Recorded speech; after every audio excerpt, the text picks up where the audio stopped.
Hi, I'm Dr. धीरज श्याम सुखा. I'm a consultant urologist and andrologist. आज हम बात करेंगे किडनी स्टोन्स के बारे में. किडनी स्टोन्स क्यों बनते हैं, इनके क्या लक्षण होते हैं, इनसे कैसे बचा जा सकता है और हम क्या इनका इलाज कर सकते हैं. नॉर्मली जो किडनी स्टोन्स होते हैं वो या तो किडनी में होंगे या फिर अगर पेशाब की नली में होते हैं तो हम उन्हें यूरेट्रिक स्टोन कहते हैं, या पेशाब की थैली में होते हैं तो हमें ब्लैडर स्टोन्स कहते हैं. नॉर्मली अगर ये पथरियाँ जनरली क्यों बनती हैं, जनरली पथरियों का जो मोस्ट कॉमन कारण देखा गया है वो ये है कि हम जो पानी की मात्रा है वो पूरी नहीं लेना. बॉडी डिहाइड्रेट हो जाती है, बॉडी से पानी निकल जाता है गर्मियों में पसीनों की वजह से. उस वजह से फिर स्टोन्स बनने के चांसेस काफ़ी ज़्यादा हो जाते हैं. तो हमें अपनी बॉडी को हमेशा हाइड्रेट रखना है. पानी कम से कम 4 से 5 लीटर तक लिक्विड इंटेक हमें नॉर्मली करना चाहिए ताकि हमारी बॉडी हाइड्रेटेड रहे और स्टोन बनने के चांसेस कम हों. इसके अलावा जब स्टोन्स बन जाते हैं तो डिपेंडिंग अपॉन कि वो कहाँ पे हैं उस हिसाब से उनके लक्षण होते हैं. अगर किडनी स्टोन्स होते हैं तो वो कमर में दर्द की तरफ से आते हैं जो कि आगे की तरफ रेडिएट होते हैं. अगर पेशाब की नली जिसे कि हम यूरेटर कहते हैं उसमें स्टोन होते हैं तो वो भी काफ़ी सीवियर तरह का दर्द कॉज करते हैं जिसे कि हम यूरेट्रिक कॉलिक कहते हैं.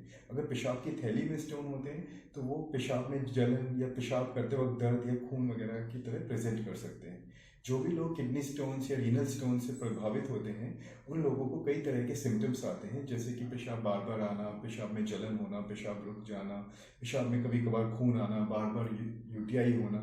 तो इन सब चीज़ों से अगर आप परेशान होते हैं तो आपको अपने यूरोलॉजिस्ट को कंसल्ट करना चाहिए और उन्हें दिखाना चाहिए. वो एक यूरोलॉजिस्ट आपकी सारी प्रॉब्लम को समझ के आपको प्रॉपर टेस्ट गाइड करेगा और प्रॉपर ट्रीटमेंट गाइड करेंगे. जैसे रूटीन ब्लड और यूरिन टेस्ट किए जाएंगे, अल्ट्रासाउंड किया जाएगा. बेसिक अल्ट्रासाउंड की रिपोर्ट की फाइंडिंग के हिसाब से अगर ज़रूरत होती है तो सीटी स्कैन भी किया जाता है.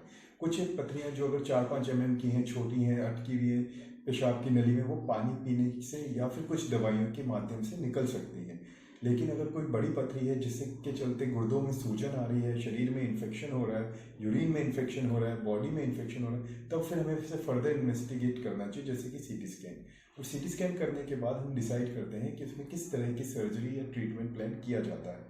अगर तो पेशाब की नली में पथरी होती है तो उसके लिए एक सिंपल से दूरबीन पेशाब के रास्ते ही आपकी पेशाब की नली में चली जाती है और उस प्रोसीजर के थ्रू हम आपकी पथरी को रिमूव कर देते हैं. यही अगर आपकी पथरी किडनी में है तब भी हम एक फ्लेक्सिबल स्कोप के थ्रू आपकी किडनी तक पहुंच सकते हैं और वहाँ पर पड़ी हुई पथरी को लेज़र द्वारा तोड़ के निकालना जा सकता है. लेकिन अगर आपकी पथरी काफ़ी बड़ी है, मान लीजिए 1.5-2 सेंटीमीटर से बड़ी पथरी है और किडनी में है, तो फिर उस कंडीशन में हमें एक बहुत ही माइन्यूट सा पेन जितना होल करके दूरबीन द्वारा आपकी किडनी से वो पथरी निकाली जाती है.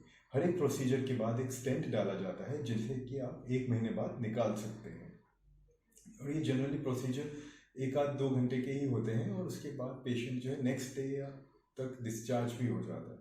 और हमेशा स्टेंट इन प्रोसीजर्स में डाला जाता है जो कि स्टेंट को 1 महीने बाद बॉडी से निकलवाना रहता है.